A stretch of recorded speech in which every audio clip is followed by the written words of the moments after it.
Estimats, benvinguts i benvingudes a un nou episodi de Varietés a les Cantonades, el videopodcast on viatgem pels racons i raconets de les Terres de l'Ebre per a descobrir els artistes i creatius que hi ha amagats.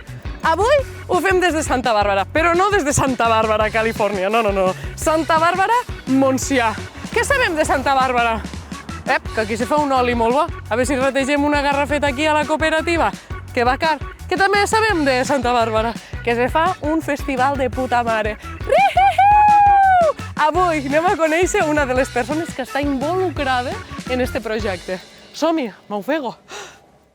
Col·lectiu Cultura presenta Varietés a les Cantonades. Com podeu escoltar, no sóc la mateixa persona que l'última vegada. Carraspera, moc, què m'ha passat entre una cosa i l'altra? Doncs que m'he fet autònoma, gent, i he col·lapsat. Però bueno, una xica empoderada ha de seguir pagant factures, o sigui que a l'assumpto. Per cert, esta secció està a la venda. Vols promocionar-te, vols publicitar-te, vols donar suport a un projecte territorial i cultural? Doncs posa't en contacte amb nosaltres. Que no me'n recordava. Avui anem a conèixer a Ana Zaira.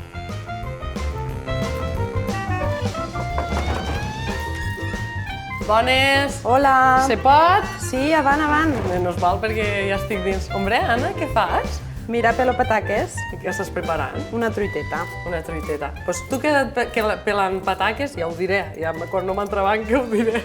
Que ja te vaig a fer unes preguntes ràpides, així per trencar una mica el gel. Vale? Tu contesta i no les comentarem. Boli o llapis? Perfecte. Boli. Te o cervesa? Cervesa. Delta o ports? Santa Bàrbara. En digital o en paper? En paper. Coc de massana o pastissets? Coc de massana. Fer o pensar? Pensar. En música o en silenci? En silenci. Ratlla o cercle? Cercle. Avui o demà? Avui. Poble o món? Món. Ple de contradiccions. Lo que sea. Varietés a les Cantonades. Varietés a les Cantonades. Hola, Anna. Hola. Com estàs? Bé, molt bé. Portem xerrant una hora, però ara tornarem a xerrar aquí davant de càmera. Podem tornar a començar. Sí. Se me fa raro perquè normalment ets tu la que preguntes. Potser acabarà passant de l'altra manera, no? Que m'acabaràs preguntant tu a mi, però... És possible. Deixa'm fer d'entrevistadora ara, de periodista inexperta. Jo vull que tu comences xerrant de les coses que a tu t'agraden, però com jo m'he preparat un guió, tu després me'l tiraràs, me faràs una bola i el tiraràs, però vull que comencéssim parlant, com o no, ja que estem al territori, a les Terres de l'Ebre, de poble. De poble, tu vas a Santa Bàrbara, però quan vas estudiar vas voler marxar d'este poble. Comencem parlant d'això. Quina és la fugida d'este poble? Per què? Quin és el motiu? La fugida, està molt bé. Sí, o sigui, jo com tantes altres persones se'n van estudiar a Barcelona quan tenia 18 anys, quan vaig acabar l'institut. Però sí que és veritat que era una experiència que tenia moltes ganes de viure. O sigui, que ja dels anys previs tenia moltíssimes ganes de marxar. No hi havia aquest sofriment de ara me n'he d'anar fora, hi ha gent que li fa peresa. No, per res. O sigui, jo tenia moltes ganes de marxar a Barcelona, però de marxar a qualsevol lloc, o sigui, lluny del poble, i si podia ser bastant lluny, o sigui, com de viatjar i conèixer món. Quin era este rebuig al poble? I clar, és que no és un rebuig, és tant una il·lusió com una sensació de que al poble jo no podia viure. Vull dir, són les dues coses. I per una banda, sempre he tingut com moltes ganes de descobrir, o o sigui, de saber què hi ha més enllà.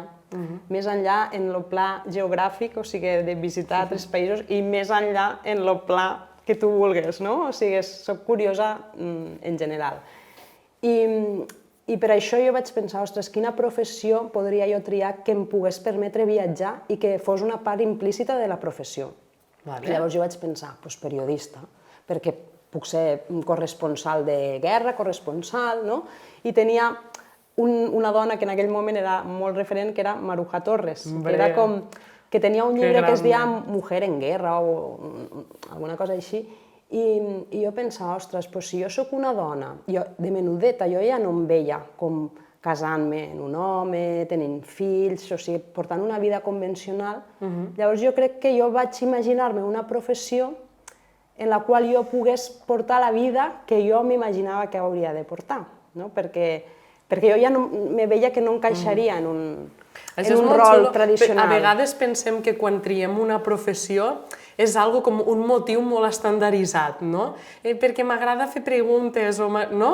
No pensaries que, o almenys jo no pensaria que triaries una professió com periodisme perquè el que en realitat t'agrada és viatjar, no? Que al final els motius poden ser molt diferents per a cada persona, sent la mateixa professió, al final. Sí, poden ser molt diferents i poden contenir una part d'il·lusió i una part de trauma o de rebuig a una altra cosa. Vull dir que sí que al final les decisions o les intuïcions estan fetes de moltes coses, no? Que són peces. Clar, no és a vegades conscient, no?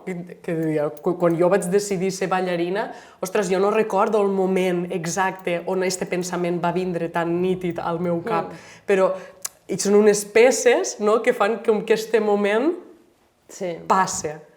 Vas marxar a Barcelona, què vas trobar allí?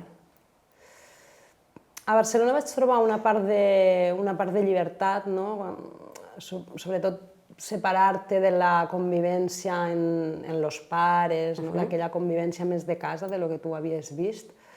Però és veritat, o sigui, ara parlaré una mica més dels aspectes negatius, que me va seguir acompanyant com una espècie de malestar.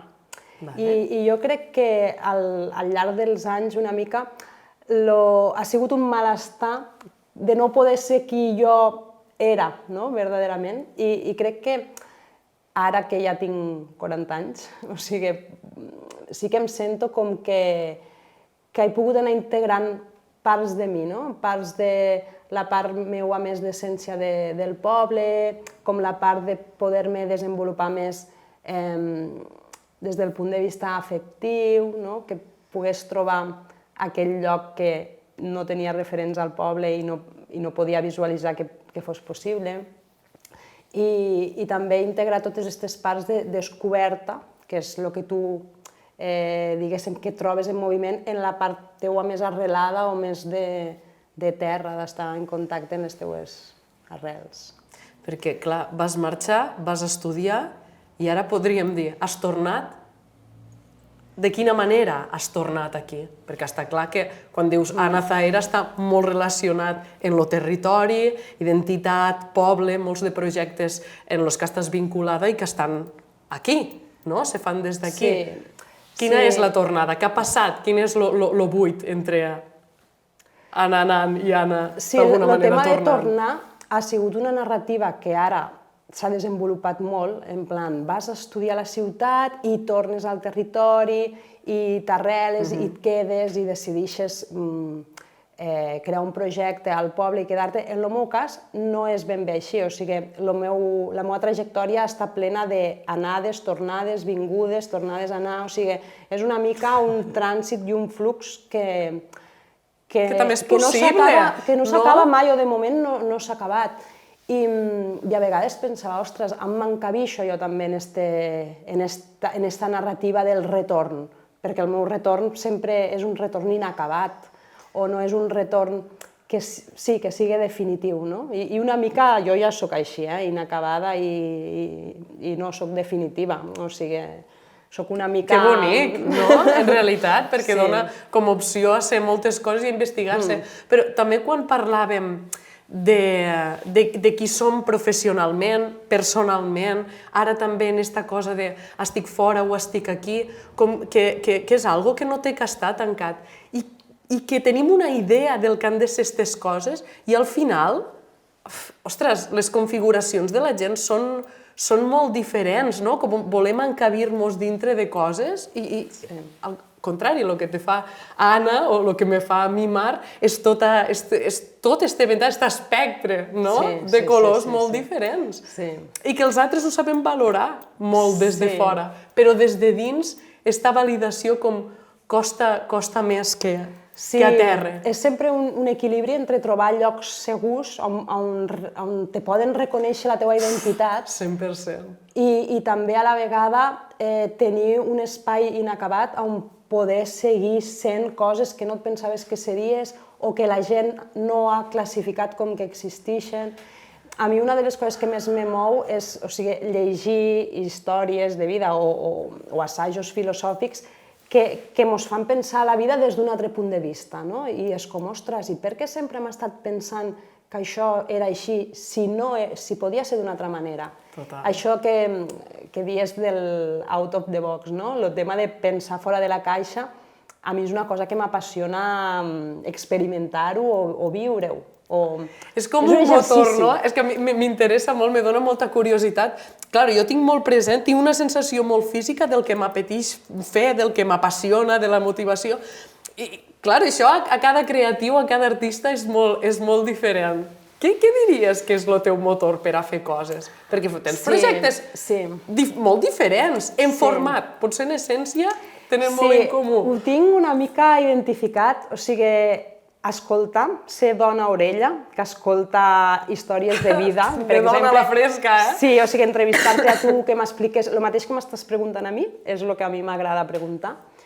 O sigui, m'identifico molt en l'escolta d'històries de vida particulars o singulars, sobretot de gent que no ha tingut temor a ser qui és o que sí que n'ha tingut en un moment de la vida, però després ha fet un canvi o ha intentat viure d'acord en qui era, sense complexes, això m'encanta. O sigui, el tema escolta, per això el tema de les entrevistes, no? Per escoltar la gent. I després un altre tema que m'agrada és observar. O sigui, qui diu viatjar no és anar-se'n ni a Hawaii ni a Tailàndia, que pot ser també, però viatjar em refereixo a estar en una actitud també d'escolta o d'oberta a que la cosa més mínima que passe pugui ser susceptible de tu donar-li un valor o una importància o aquella interacció que tens en una persona o aquella conversa que captes quan estàs a un banc i l'escoltes així de refilón. Com esta visió a vegades que tenim d'anar-me'n, vaig a parlar de l'exemple que en tots mos ressona, me'n vaig a Tailàndia per a trobar-me i en realitat te pots trobar al banc del teu poble, no? Perquè este viatjar també és un parar-se. En la mateixa paraula de moure's, en realitat el que ressona més a vegades és això, és un viatjar parant. És com intentar aturar-se i alliberar-se de qui tu ets, de les coses que has de fer, dels compromisos que tens, de totes aquelles càrregues que portem de la nostra vida en comunitat i en societat, que són càrregues que ens ajuden a sentir-nos segurs, però que també les arrosseguem, com un moment dir, ostres, i si jo no fos Anna, si jo no tingués la identitat professional tal, o tingués esta família, este poble, per un moment fas l'exercici i llavors tot el que t'entra és com una puresa. I a mi el que m'agrada dels projectes és estos moments en què hi ha un espai buit, un espai en blanc, una puresa, i des d'allà tot és possible. Podem crear alguna cosa des de... Com se crea un projecte per a tu? Què hi ha? Pues a mi... Sola a una oficina? No, hi ha una amistat i unes ganes de jugar, molt. O sigui, molt passa això que dos subjectivitats o dues persones se troben, comencen a xerrar de futurs possibles, d'il·lusions, d'utopies, i allí hi ha un match, hi ha un feeling i hi ha aquelles dues pureses connecten un rebot, Sí. d'idees. i diuen, ostres, això que estem aquí imaginant soles podem fer-ho realitat. I a través d'aquest diàleg o d'esta passió o empatia mútua, que jo crec que això és, en el meu cas, jo crec que això és capaç de moure muntanyes. Total, fer les coses dintre d'una comunitat, no? D'una col·lectivitat, que a vegades pensem que ha de ser tot... No, és meu, no? I com que només és meu, és una cosa molt individualista, potser té més valor que si ho he fet en un grup gran. En el meu cas, més que un grup, perquè en un grup gran a mi el que em passa és que jo a vegades me faig petiteta o me difumino, o sigui, no seria per a mi l'espai és un diàleg a dos, és la relació en l'alteritat, en una altra persona, que em permet ser i a la vegada compartir. O sigui, a mi els grups de dos, sempre ho dic, a mi me funcionen, m'agraden, m'ajuden, o potser tres, però que hi hagi la suficient intimitat com perquè allò pugues somiar, perquè si tu estàs en un grup de 10 persones, jo, com a mínim, potser no m'atreviré a dir certes coses o a expressar coses que potser no tenen sentit. És molt savi, no? Saber quina és la manera en la que tu funciones. És experiència, també, però saber-ho reconèixer. Quan veus els projectes acabats o formar part de la vida física, no només de les idees, parlem de projectes on has format part Surt de casa, Rihiu-Hiu, La Rara... Què sents quan los veus materialitzats? Doncs molta il·lusió, moltes ganes com de que la gent els pugui disfrutar, de que ells sols s'expandisquen, se facin més grans, més persones puguen entrar a participar, o sigui, que caminen una mica sols, no? És com... Sí, que tinguin la seva vida pròpia, en certa manera. I sobretot que la gent se'ls pugui sentir seus, igual que nosaltres molts hem sentit quan els hem ideat, que la gent se pugui sentir reconeguda, que és una cosa que ens ha passat molt en el Rihiu. Rebre, bueno, en tots els projectes, o sigui, rebre com molta gent que diu ostres, és que jo em pensava que això no era possible, és que jo m'he sentit combatros, com una realitat que és compartida en molta gent. Totalment. Sí. Ara, que comparteixes part del teu món i de la teua manera de ser, també al teu poble, creus que t'has agermanat una mica més? Sí, moltíssim, moltíssim. És que pots ser tu aquí? El meu poble és el meu... O sigui, és un refugi i un tresor. És que cada vegada ho valoro més. I és curiós. Quin canvi, les coses que més has rebutjat en un moment donat, més coses tenien per explicar-te. O sigui, més de tu allò t'havia de dir. I és que, en el meu cas, és així. O sigui, les coses que rebutges, les coses que et generen indiferència, potser no tenen res a dir-te, però les coses que et generen rebuig tenen missatges a dir-te. Jo, en el meu cas, o sigui, el meu poble tenia molts de missatges a donar-me i ara estic vivint una etapa de ser molt feliç en les coses més senzilles del poble, que és que venen les veïnes, les dones grans, a saludar a ma filla pel matí, li diuen hola, després altres persones del poble, perquè el poble és també un ecosistema de personalitats molt variades. Totalment. És que, clar, li podríem posar nom, no? Però és que potser no cal, però això de que diuen neurodivergències, no? O sigui, personalitats rares, vale? Jo també em sento identificada, o sigui, com gent variopinta que conviu en una certa harmonia, que després la gent dirà, sí, però és que als pobles hi ha com, o sigui, la rumorologia o altres problemes que tenen els pobles, però jo crec que hi ha... Rumorologia, quina manera més tècnica de dir el catxull, Aquí és la periodista. Sí, però... O sigui que al final la gent conviu en una harmonia bonica que la ciutat i els anonimats de la ciutat i els individualismes no permeten, i crec que això sí que ens aboca al col·lapse. La ciutat té també una harmonia, però a vegades és per indiferència, jo penso, no? Que, oye, a vegades també va bé. Però dintre dels pobles és un cara a cara en això, no? És una harmonia una mica més treballada, és entesa. Parlem de l'espai. On estem avui sentades? Estem a una masada que era de Montsiaios, i que ara vivim nosaltres. I Santa Bàrbara és un poble relativament nou, del segle XIX, finals del 1800, o principis, ara no ho sé, és igual. La qüestió és que... No te ho corregiré, Jo sí. La qüestió és que jo no soc bona en dates i coses així, soc més generalista.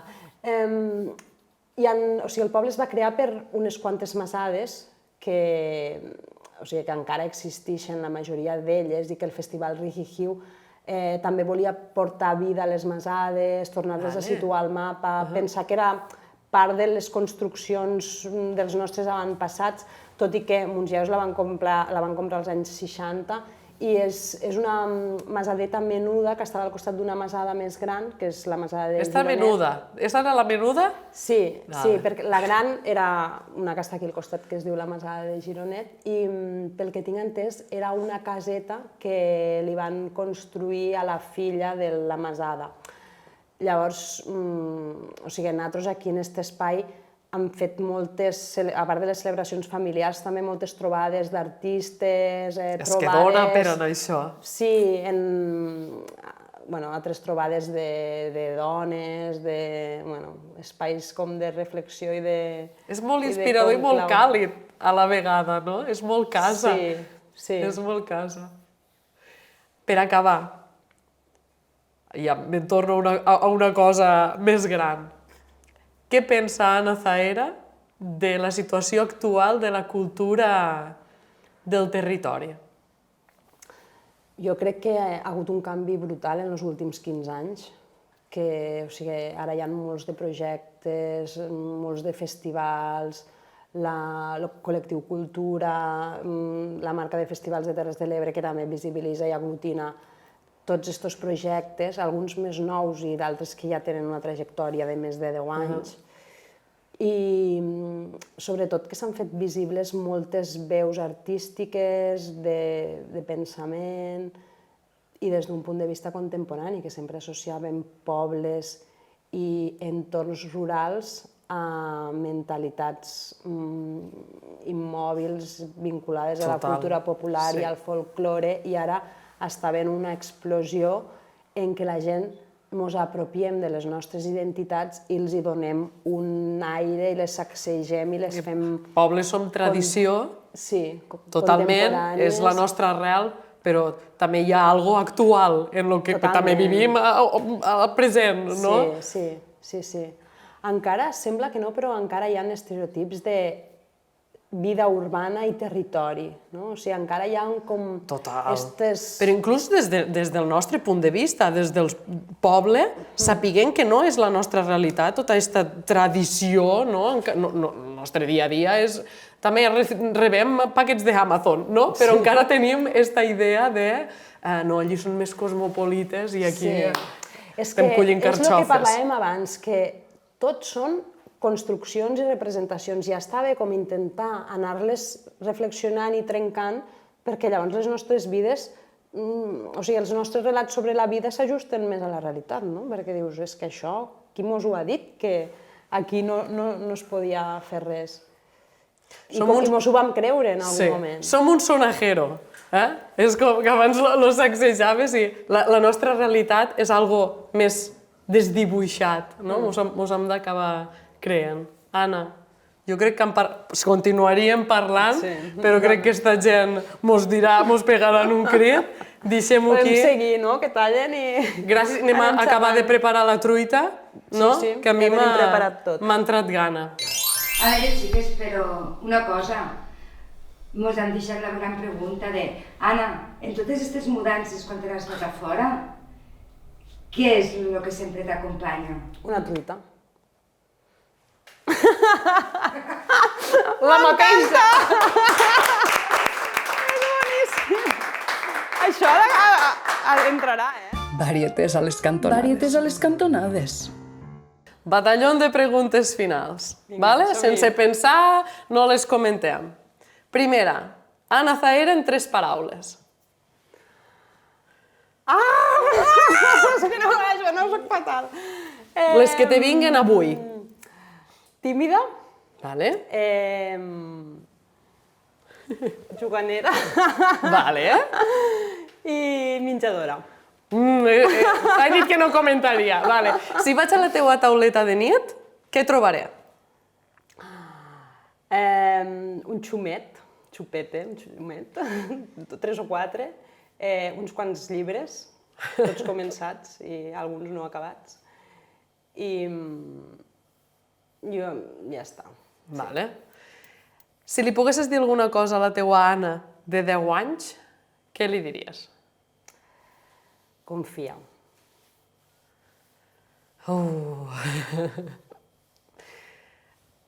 Què fas quan ningú te veu? Descanso, penso, estic al sofà, camino. No faig res, bàsicament. No fas que res? M'encanta no fer res. Buf, poderós. Un pla ideal de fin de setmana? No tindré plans. O que s'anulen els plans que tenim. Increïble. I el teu racó preferit de les Terres de l'Ebre? Crec que Santa Bàrbara. No opto per la bellesa física, sinó per l'interior. I punto.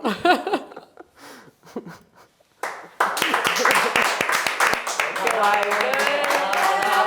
Ai, ploraré per el que confiava.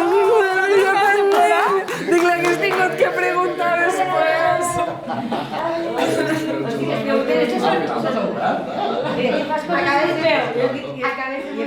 Hòstia, és que està molt malament.